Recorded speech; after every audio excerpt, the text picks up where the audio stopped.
जय श्री राधे। पूज्य श्री सद्गुरुदेव भगवान के चरणों में प्रणाम। पूज्य श्री सेठ जय दयाल गोयनका जी कहते हैं, जिसने मनुष्य जन्म पाकर अपनी आत्मा का कल्याण नहीं किया उसको धिक्कार है, उसके माता पिता को धिक्कार है। प्रेम से किया हुआ भजन चाहे जैसे हो उससे भगवान प्रसन्न हो जाते हैं। बिना प्रेम का भजन दामी नहीं होता।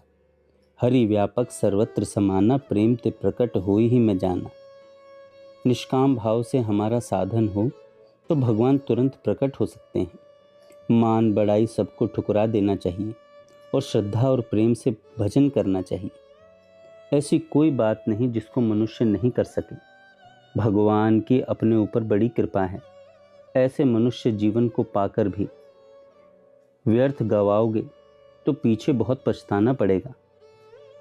महापुरुष और शास्त्र वचन द्वारा चेतावनी दे रहे हैं, जब तक मृत्यु दूर है इसके पहले पहले जो कुछ करना है कर लो। अधिकार ज़्यादा दिन का नहीं है। यह विचार कर जोश के साथ तत्परता पूर्वक भजन ध्यान में लग जाना चाहिए। जो भगवान का उच्च कोटि का भक्त होता है उसको भगवान छोड़ते नहीं हैं, उसको हर वक्त साथ रखते हैं। उसके शांति सुख का पार नहीं रहता। हम अपने को, धन को, बल को, वाणी को साधन में लगाएं तो कल्याण हो सकता है। दूसरों को दुख देने में लगाएंगे तो पतन हो जाएगा। सज्जनों, होली है, होली में तो पापों की होली कर डालनी चाहिए। अपनी वाणी द्वारा श्री राम, कृष्ण, ध्रुव, प्रहलाद की धमाल गाएं तो हमारा कल्याण होता है। उसी वाणी द्वारा बुरी धमाल गाएं तो और पाप पल्ले पड़ते हैं। संसार के भोगों में आप शांति खोज रहे हैं, यह तो आपकी मूर्खता है। शांति परमात्मा के ध्यान में है, भजन में है, नाम में है। ध्यान के समान और किसी चीज़ में सुख नहीं है। नाम के समान और किसी चीज़ में सुख नहीं है। ध्यान का फल है भगवत प्राप्ति, नाम का फल है भगवत प्राप्ति। वह ध्यान का सुख आपको मिल जाए तो त्रिलोकी का सुख आपको काक विष्ठा के समान लगने लगेगा। मनुष्य को बाकी का जीवन भगवान की भक्ति में, परोपकार में और माता पिता की सेवा में लगाना चाहिए। इन सब का लक्ष्य होना चाहिए भगवान में अनन्य प्रेम। बड़ों की और सब बात माननी चाहिए, उनकी सेवा करनी चाहिए, किंतु भगवान की भक्ति के लिए अगर बड़े मना करें तो वह बात नहीं माननी चाहिए।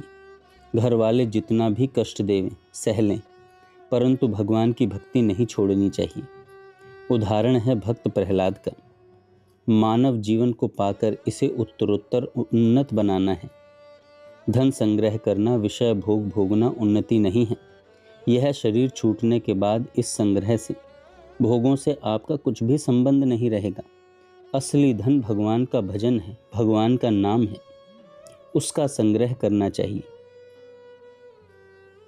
जब तक तुम्हारी मृत्यु दूर है और देह में प्राण है तब तक तो कुछ पुण्य धर्म भजन साधन करना हो सो कर लो, नहीं तो मरने के बाद दुर्गति होगी।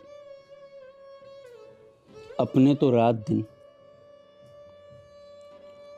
रात दिन भगवान की चर्चा चलती रहे, फिर चाहे नरक में ही पड़े रहो, कोई परवाह नहीं। भगवत चर्चा, भगवान की बातें होती रहें। भगवान की स्मृति और स्वार्थ का त्याग, ये दो बातें बहुत दामी हैं। इनसे सारे दोष अपने आप चले जाते हैं। हर समय यह विचार करता रहे कि अपने द्वारा दूसरों का हित कैसे हो। जैसे लोभी आदमी रुपयों के लिए सोचता रहता है, ऐसे ही साधक को भजन के बारे में सोचना चाहिए। ऐसा मौका मिलने का है ही नहीं।